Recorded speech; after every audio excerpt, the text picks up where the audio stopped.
When it comes to video production, it's not as simple as it seems, as it takes not just knowing how to shoot your footage, but also to edit it into to tell a story. You might want to have a bit of an understanding of both audio and video or lighting, because the two together will help enhance your videos from using the onboard mic and other aspects of video production that will help make your videos be more viewable, more watchable, more compelling, assuming you've got a good story. Right now, I'm shooting this using a Canon Vixia camcorder, which I'll show you in a bit. But I've just recently picked up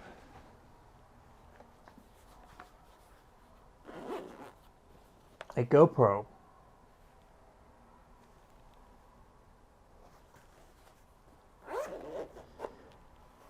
GoPro Hero 9 comes in this nice case, which is how it's packaged.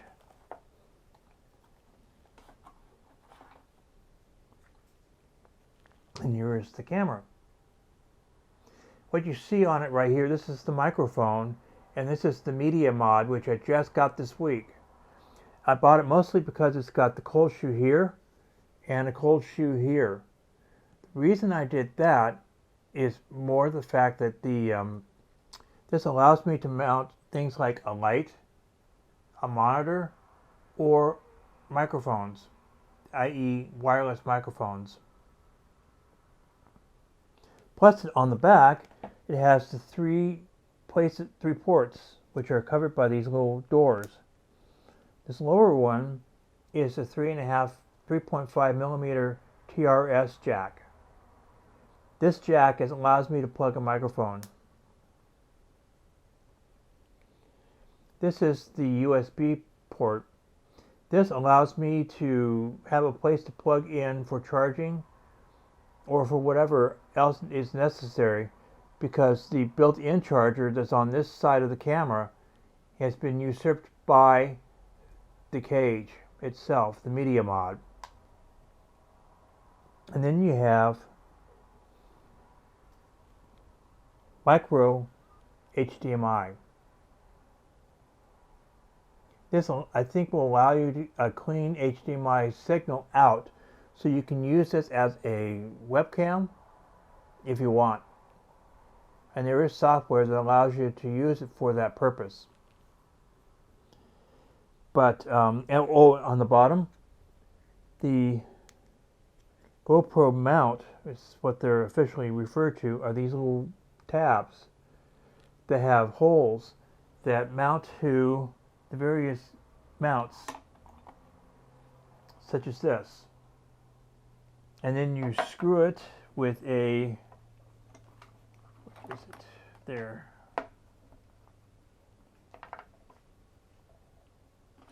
Actually, this one here. This is the thumb screw mount.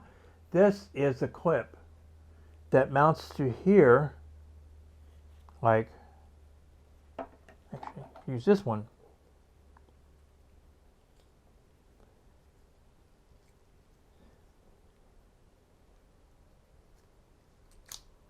Just like that.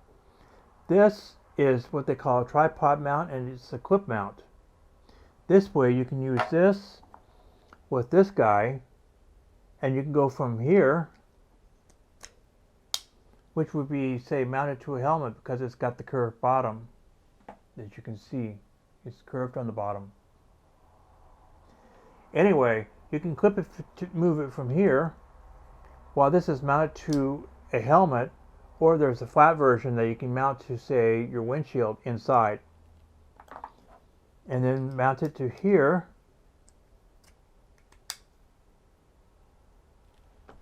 And now you've got a way to mount it to your tripod. Just like that. Get my hand out of the way. This on the bottom, by the way, is a plate.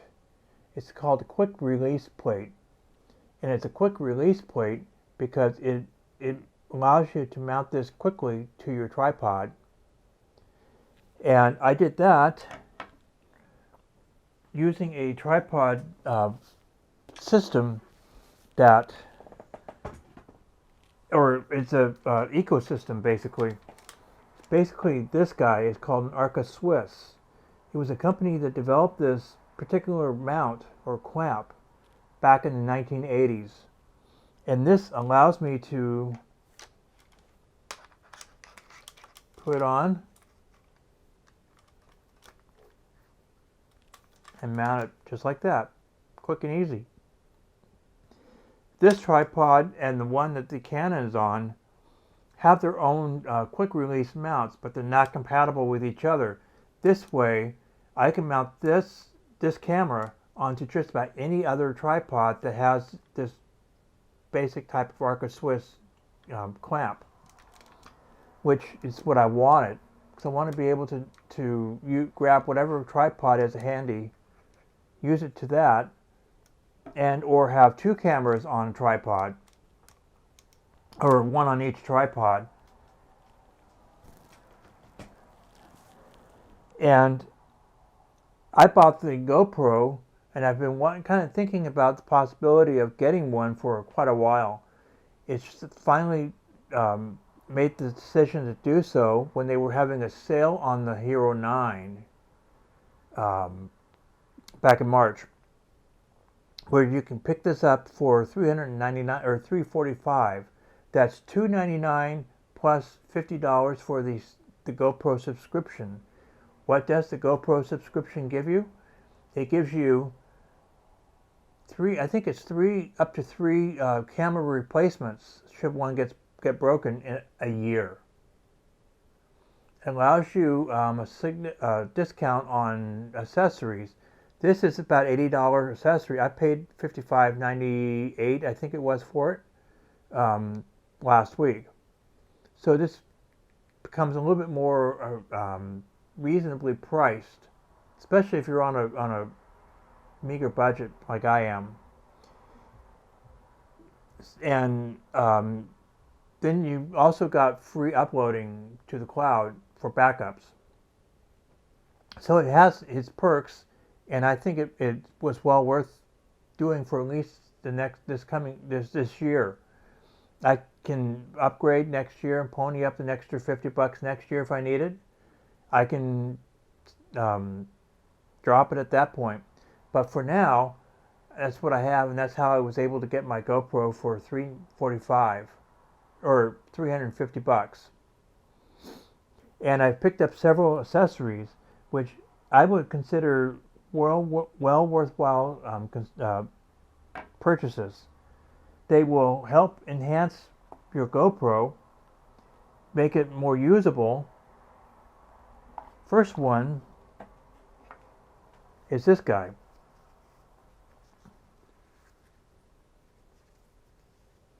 It's the head clamp. It basically fits onto here, and the GoPro mounts right here.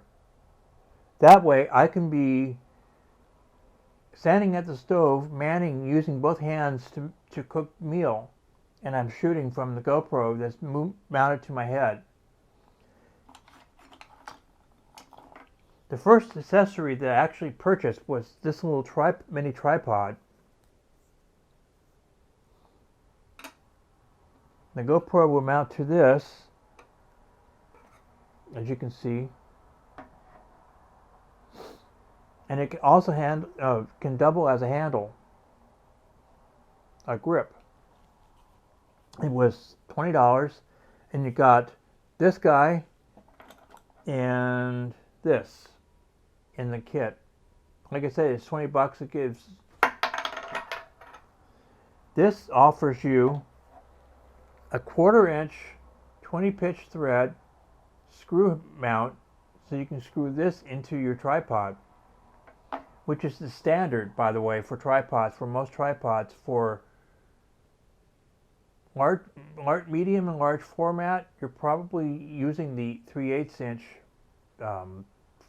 thread mount, but the 1/4 inch is used for just about everything else, including most camcorders, And even the Nikon D90, which I have right here, as I'm pointing off to my right.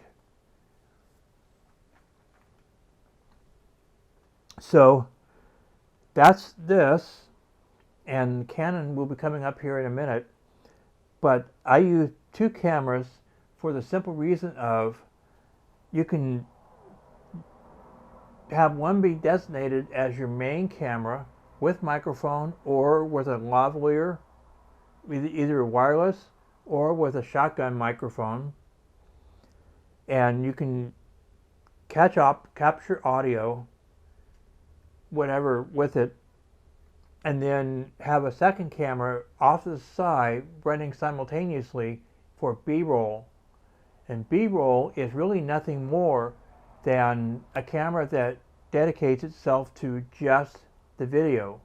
Although with scratch audio, you can sometimes, if you can get away with it, you can use both for a shot, which I have had to do on the ASMR video that I just uploaded a couple of days ago,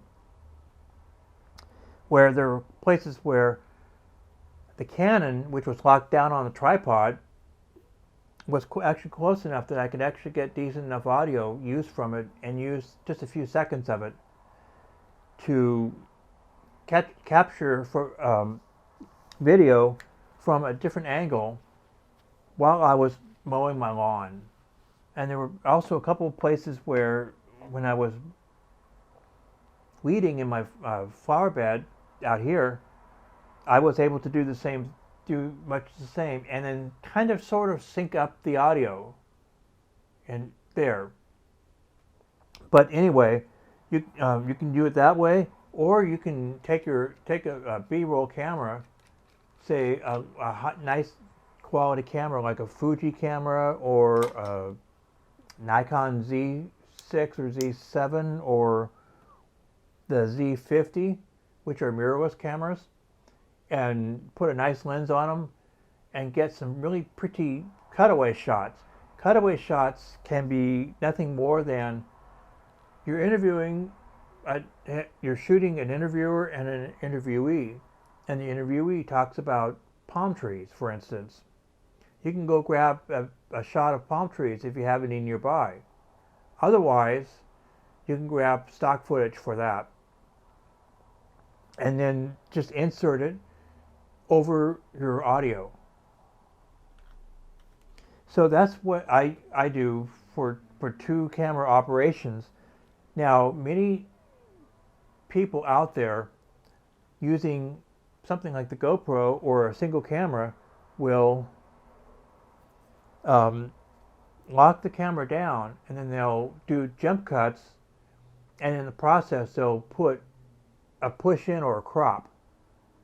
Just a slight crop so you get a slightly different, closer field of view of the person sitting in a chair.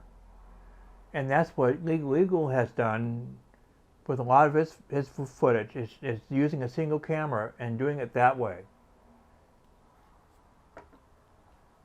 But that's what B-roll is for, and that's where having two cameras can make a difference. Also, GoPros, unlike some people are saying right now that action cameras are dead, they're not dead because they're still used by a lot of YouTubers for a lot of different reasons. Gemini Connect, they use a GoPro, typically a Hero 9 with wireless microphones.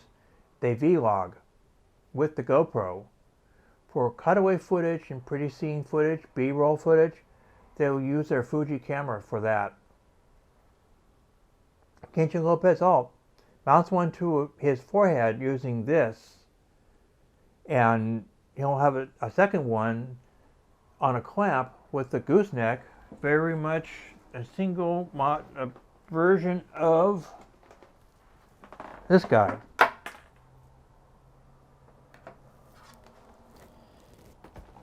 And this will be mounted to a large clamp that you can clip to, say, the handle of his wok, and have the GoPro mounted just within a few inches of the wok, so he can show you close-ups of him stirring and tossing food in his wok while he's cooking. Meanwhile, main camera, he'll shoot the primary footage with that on his head. That way he's got both hands free to do his cooking, his cutting, his whatever he's doing in his kitchen. Occasionally he'll bring in his Canon 5D. And that is a single lens reflex camera, and it's on a tripod, and you'll get secondary or tertiary footage with that. Lately he's had off to the side at a 90-degree angle so that he can get side view of what he's actually preparing at this point. And at one point he had a casserole. He sat down on a towel after it just come out of the oven, and he used the Canon to shoot a close-up of it as it comes out, so you can see the finished product. That's all B-roll footage, with the A-roll or main footage being the GoPro strapped to his head. Now, I'm using a lavalier microphone right now, but I don't have a wireless one yet. I'm still debating about that. The one I have is this guy right here. And this is the pouch that it comes in. It's wired. It's made by a company called Satori, and I picked it up back in January, I believe, through Amazon.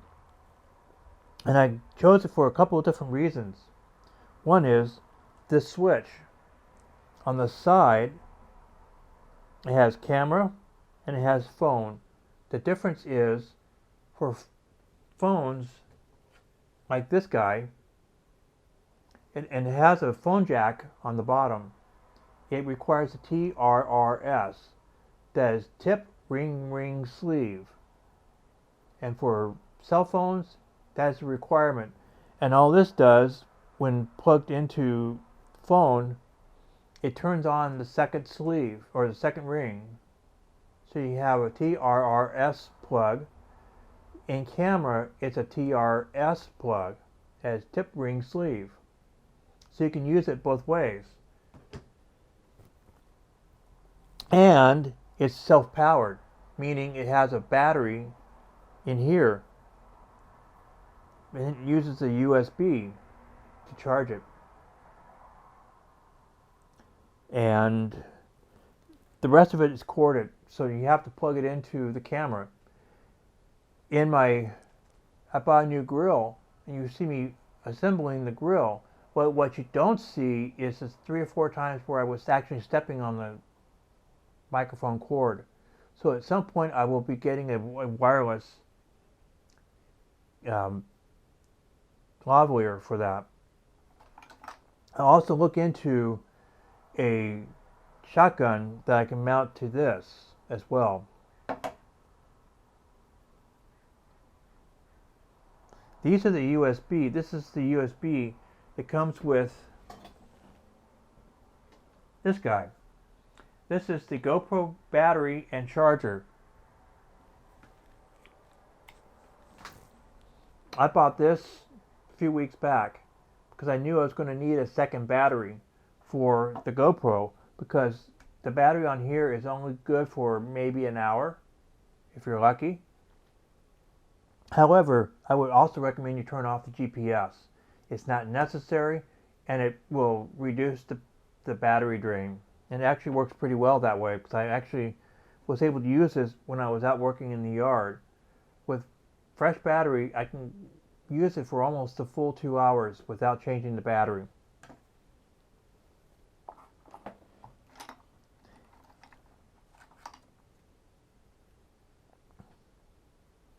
GoPro uses what's called a micro SD card, which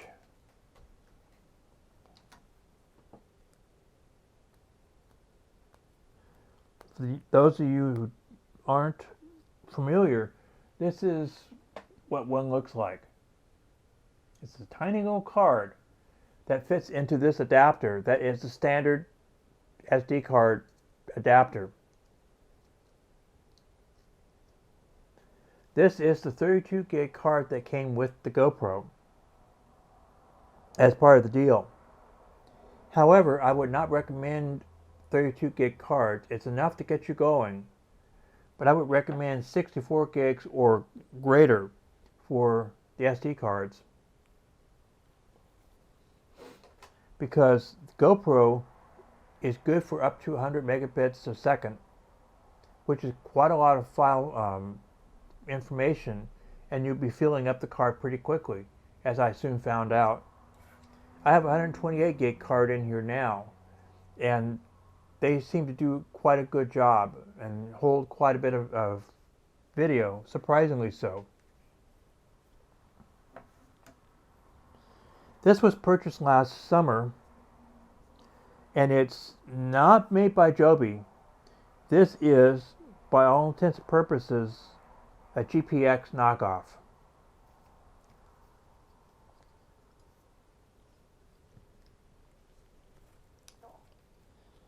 And this one has a quick release. The difference is the quick release is this little triangular piece. Now I've mounted it to one of these third-party, inexpensive Arca Swiss plates. This is mount them all with, say, Arca Swiss quick release plates and clamps, and you can go from and all your cameras to the same plate. You can swap around between various tripods and stuff, and not have to worry about, oh, this camera can only fit on this tripod if you have more than one tripod. So I did that, and none of these clamps were more than $13 a piece. So they're fairly inexpensive. They're made in China, CNC'd out of aluminum, and most of them do a very decent job of it. So that's what I did with this. And I bought this originally for the phone because it came with a phone adapter, which, by the way, has been recommended, and I would heartily agree that if you want to start a channel but you don't really have the funds to buy anything right now, but you have a phone, use it. Just do not hold the phone in this manner. You want to hold your phone this way. And you do that for the simple reason of, when you're trying to match up footage between this and, say, a camcorder, this way you're both oriented the same way, 16 by 9. And you want to set this to the highest resolution it can, because it may or may not be true 1920 by 1080. You can use your phone for that reason. Just mount it this way so that you have what's called landscape orientation. Unfortunately, I don't know about TikTok, but Instagram does require that you shoot this way. Not sure why, but they did. Anyhow, you can use your phone. You just need to get over the fact that everything has to be absolutely perfect before it goes live, right off the top. Just do the best you can with what you've got. People will still enjoy the footage if the footage itself is compelling and of decent enough quality, in focus, and your audio is listenable. And by decent quality, I mean not blown out, not too dark, and stuff like that. And you have reasonable white balance. So, yes, you can get away with using a camcorder like this if you need to get started. But ultimately, you can pick up something like the Canon, which I have. And that Canon was picked up at a pawn shop for $45. Came with the wall wart, which is acts as the charger, and came with the battery, which, by the way, for batteries, I bought this little container at Office Depot a couple of years ago to store the batteries in. This is the original battery that came with it. It is chipped, so that the camcorder can read it and tell me the state of its charge. These are aftermarket batteries. I bought 2 of them, one of which is in the camera right now, and this one, and the charger, which is this guy. This charger is through a company called Wasabi Power. I think I paid like $24 for the charger and 2 batteries. Unfortunately, these batteries are not chipped, so I'm not going to be able to tell when it's getting low until it just dies. The trick is, there is art foam, and I meant to get it and I didn't think to, but art foam is this piece of foam on the bottom, and I did that to have some kind of cushioning for the batteries to sit in. Also, when your battery is spent and you're swapping the battery out, put it in with the label side up, so you can visually look at it and say, oh, that's spent. Other batteries that are still charged up go like that. Now, this battery was recently charged, so I will put them in facing down. And you just put a lid on it, and you've got a way to keep your batteries corralled. Other accessories, besides the battery, charger for the GoPro, and the media mod, that's pretty much it. There might be 1 or 2 other things that I'll pick up, probably a suction cup, maybe a magnet or a clip, and one other. I can't think of what it might be right now. But for now, I'm largely set. A suction cup is great for mounting to the outside of a car, because you can then mount your GoPro to that and get some interesting shots that way.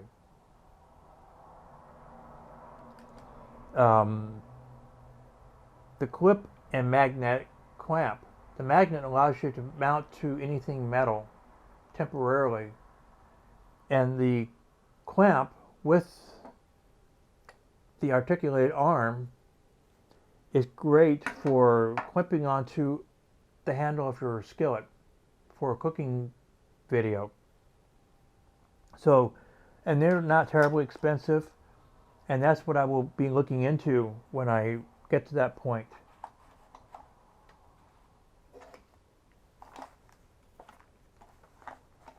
And I may at some point look into a slightly bigger case. But that's the GoPro. And now I'm going to switch cameras and show you the the Canon that I have.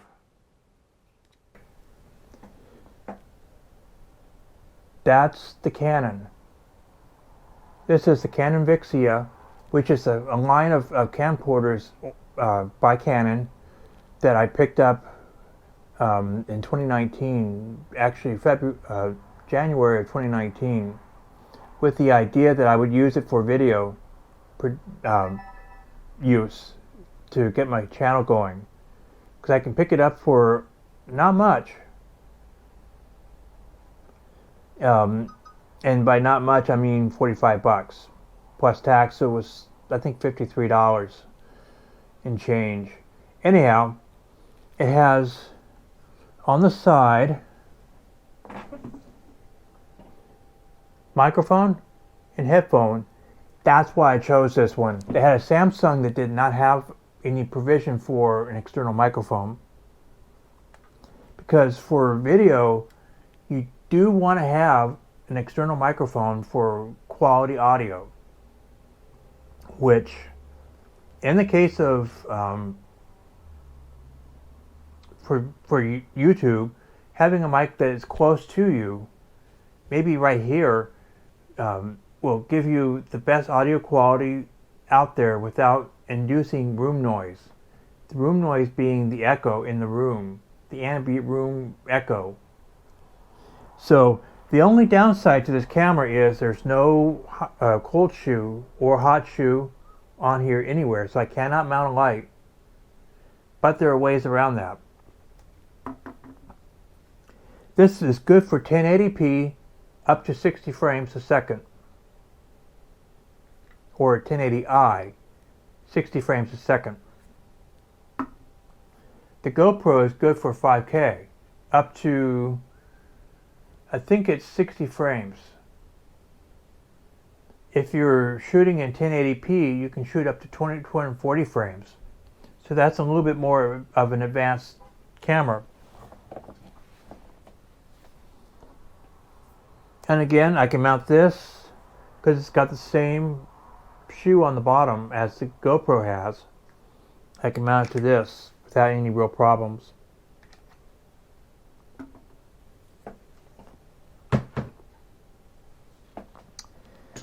Latest acquisition that will actually come in handy, and I may put it in this video, is this guy. It's made by Camcaddy. The camera will mount to it, and then strapped down, I can hold it from up here and fly it out from at a low angle, and it actually will help stabilize the camera while I'm moving it about. So I get some really interesting shots with it. And I picked it up on sale on early Friday morning, and I was able to get it that afternoon because I bought it through Amazon. This is also nice because it's got the threaded feet. You can get what's called a cheese board. That's an aluminum plate that mounts to the bottom with screws, with threads, pieces. And that has holes so you can mount articulating arms and whatever. So you can make this into a pretty elaborate camera setup with lights, a monitor, a mixer, microphones, the whole 9 yards and it was developed for shooting skaters because they can fly it out this way and get a whole bunch of handheld shots that are fairly stable. Now, I would recommend that you use your stabilization features that are available in most cameras now. That includes the GoPro and this guy. Just turn it on and let it help out. This is the cold shoe. Difference between a cold shoe and a hot production. And then on the day of production, you go out with, say, a list if you are that elaborate.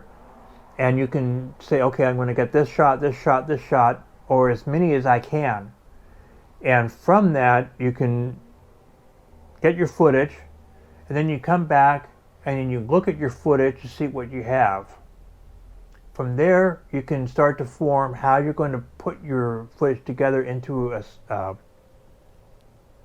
video. It's called editing. Editing means cutting out pieces and clips in audio that don't work for you and leaving what does work in, and in the same time creating transitions to tell a story in a compelling manner. That's what editing is all about. It's curating, so to speak. And editing in and of itself is something I learned years ago. You need to justify what you're adding into your footage.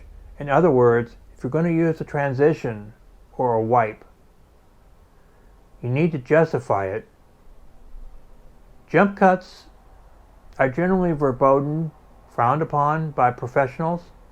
However, back in the 1980s, when when music videos were all the rage, jump cuts became suddenly de rigueur, so to speak, as far as being able to, as an effect.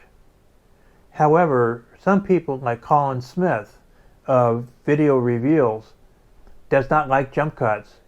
He sees them as a siren intimating, hey, I just did a jump cut. And it sticks out like a sore thumb. Some people, like Legal Eagle, will jump cut, but the jump cut itself is more his video than it is audio, because the audio will appear seamless. However, he will crop in, and that crop in might be only 120% from 100%. And it's just enough to change his field of view, even though his camera is locked down and he's sitting in a chair the whole time talking about legal law. It's just a way of slightly changing the focal length of what is a static shot of him as a talking head sitting in a chair in a suit talking about legal law. And that is primarily the only how he does his video. However, many YouTubers will use the jump cut as a quick and dirty way to cut out sections and flubs as they go along. Some, like Derek Bieri of Vice Grip Garage, will use a cut as an effect where you can tell it's a cut and it's a jump cut, but it's a quick montage of cuts where he's like, I don't know, help me please, and whatever other expletives. And a good example of that recently was in my video footage of assembling my grill, what I bought back in early March. The camera was on a tripod. This Canon, by the way, before I bought the GoPro. I locked it down, wired myself up with the lavalier, and got out there with the instructions and all the parts, and I was assembling this thing, and I did very similar kind of thing, maybe not quite as rapid of cuts, but there were places where I grimaced. There are places where you hear me go, come on, as I'm trying to get a screw to or a bolt to thread in, or something along those lines. I left those, but I left out other pieces to move the story along, because otherwise it would have been a static shot of me in real time. And many people will find that boring.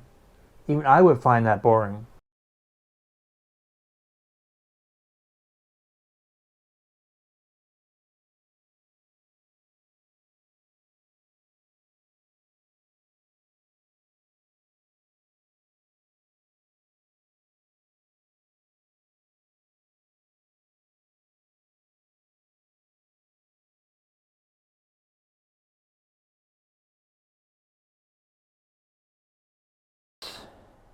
As you can see, it's the second tripod. It's made by GPX, and it is a little bit better made than the Targus tripod that I showed you earlier, but not by a whole lot. As you can see, it's a lot of black plastic with this one as well. It's aluminum, but it's a little bit heavier gauge. And this little guy right here, I can tighten down so that it doesn't pull up on me or whatever, and it has this nice little handle that I can utilize to carry it a little easier. And again, I have the same Arca Swiss mounting plate, clamp mounted to the tripod.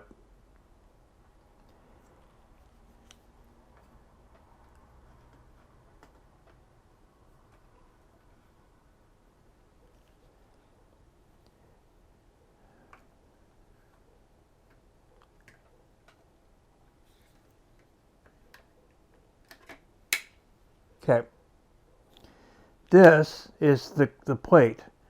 It looks very similar to what that guy is using. However, there's no guarantee that it will match, that it will fit. or be compatible or any of that.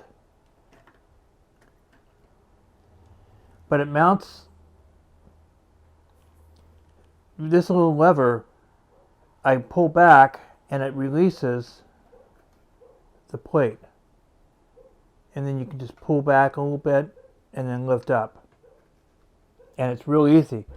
But Arca Swiss has this little knob that, as you can see right there, it's cinching in. This moves back and forth, and with it out, it allows one to unclamp the base, which is this guy right here.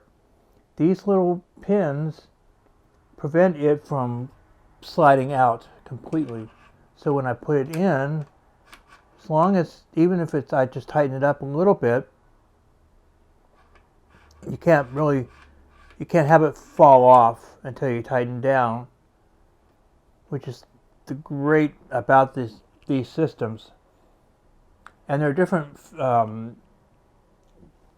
families of these that you can choose from. And this just happens to be the Arca Swiss one. There's one by Manfrotto.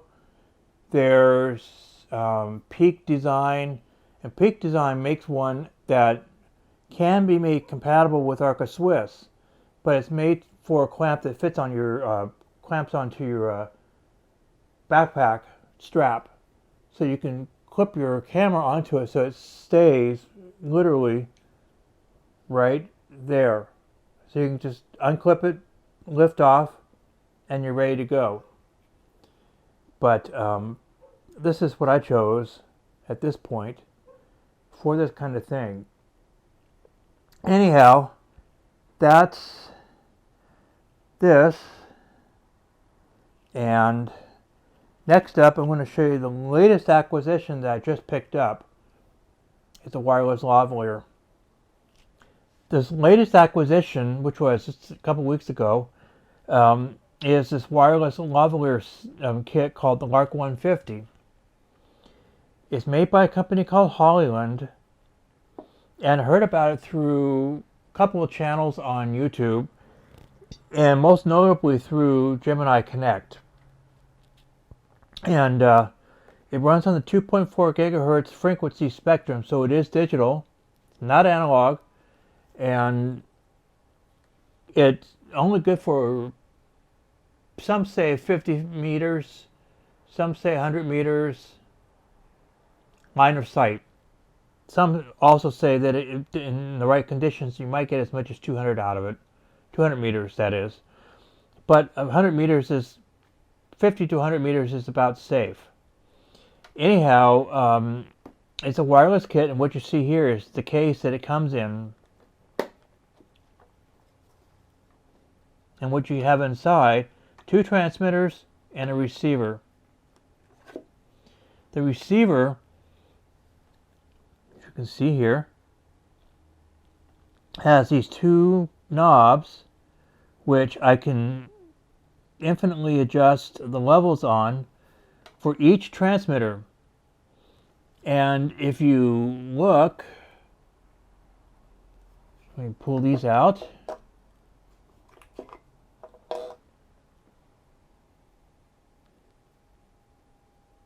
There. As you can see, it's now got both working, and you can see there's levels coming out of it, and that's because the transmitters each have their own microphone. But you can adjust. Let me grab this right side. Just like that.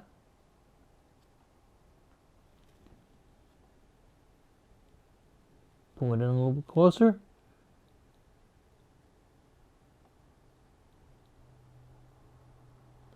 And also, you can go from stereo.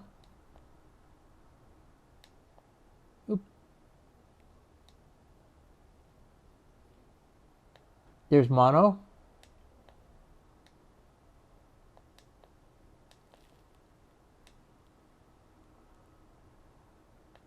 Safety track.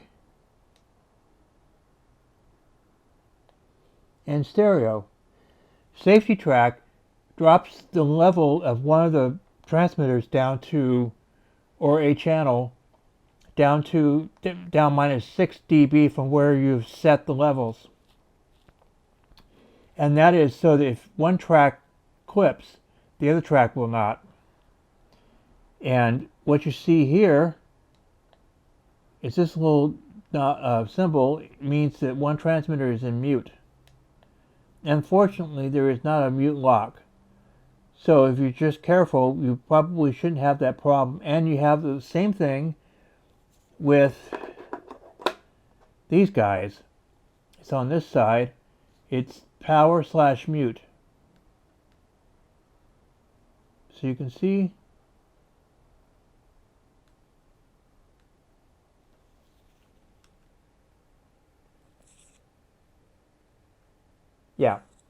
it's mute/power. And so you have it two ways to pair this, to mute the, and then you just hold it to power down. What I like, see if you can see here,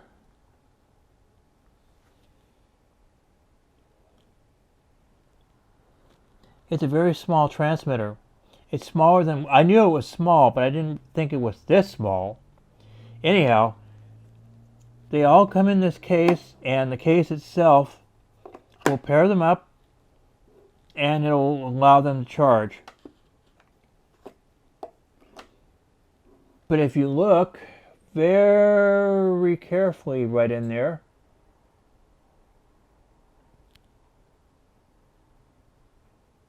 let's see if I can see it here. There's a set of contacts in the case, as they are right there on the transmitter and on the receiver, that allow it to connect up so that they can charge. This case has its own battery, and on the back, it's right there, as you can see. It's the charge port. It uses standard USB-C, and you can, and a USB-C to standard USB, and you can use any regular charger that you would normally use for your phone to charge this. You get about two and a half charges on the case before you have to charge it up. This bag is where all the accessories come in.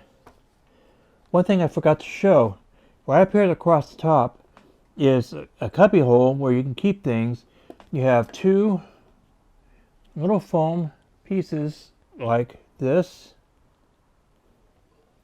which are wind muffs, and then these are the deck hats. These actually came included with a cable, and these are for the microphones themselves, by the way. These are for the microphones, which is a smart move, because they're kind of hard to find for those who insist on having muffs for them, deck cat mouse. These are the ones that fit on the transmitters, which the microphone is right there, and this plugs into the microphone port, or the microphone jack, just like that. Kind of hideous, but in a pinch it'll get the job done. This is the TRS connector that came with it, and this is the other microphone. These come with two.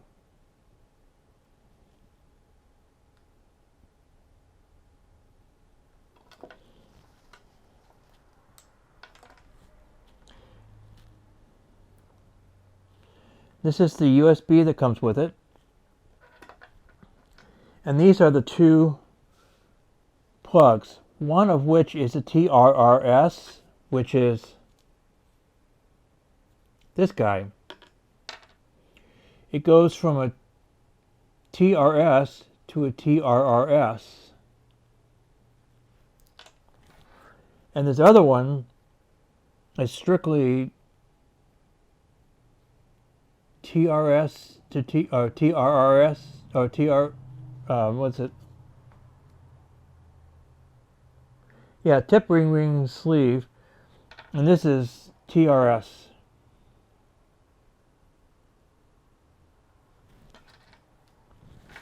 Anyhow, you've got them, and you can plug these in to, they basically plugs into the line out on one side, which is right here, plugs into the side of the camera,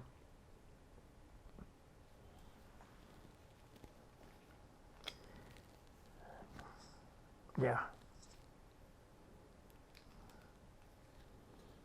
plugs in there, and then this plugs into the back of the camera, which on the Canon, which is right there, it's on the side of the camera, and on the GoPro, it's on the back side of the media mod. And this actually will fit on top of the media mod for right now. But if I'm using the Canon, I've got the Cam Caddy, which I can plug this into to mount. Anyway,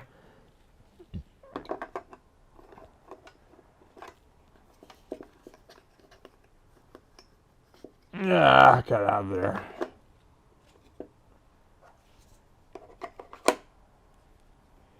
That, and I've used this a few times now since I ordered this a couple weeks ago, and it seems to be working really well, and I really like the fact that it's really simple. You don't have to use any kind of software or anything, because everything is right there on the front of the receiver. That's ultimately what turned me off of the Rode Go, or Rode Wireless Go, and the Go 2, because they're basically the same unit. One unit just has two transmitters, and one only has one. The difference is the Go 2 made a few changes that help it out, but the problem is both of them rely on a software that's only good for Windows computers, not laptops, or it will work on laptops, but it won't work on phones. It won't work on the Macintosh computers. It won't work on the iPhone. Just Windows computers. And if you want more fine and aggregate adjustment of your output, you have to go into the app to do it that way. And if you want to use the internal recording, you have to go through the app. And I think the safety track is the same way, but I don't know for sure. But the fact that you have to go through so many things on the app, and if the app ceases support at some point before the wireless unit goes bad, you're hosed. This, you don't have that problem. But the only thing that might be a problem is firmware updates. But even so, if the last one is of good working order, it should continue to work until the unit craps out. So that's that. And at the time I was ordering this, I knew I had to figure out a way to get into the downloader and figure that out, because it's in Chinese. Well, when mine came and I went to download and update the firmware, they had already updated it, and now they have an English version out. So it was even simpler, very, very straightforward. You just clicked on the English buttons and it did what it needed to do, and I was able to update the firmware to this. One of the things that they improved on these machines is better readout of the battery status, so that in the past it used to give the impression that you were running out of battery when in fact you were not. They fixed it on here.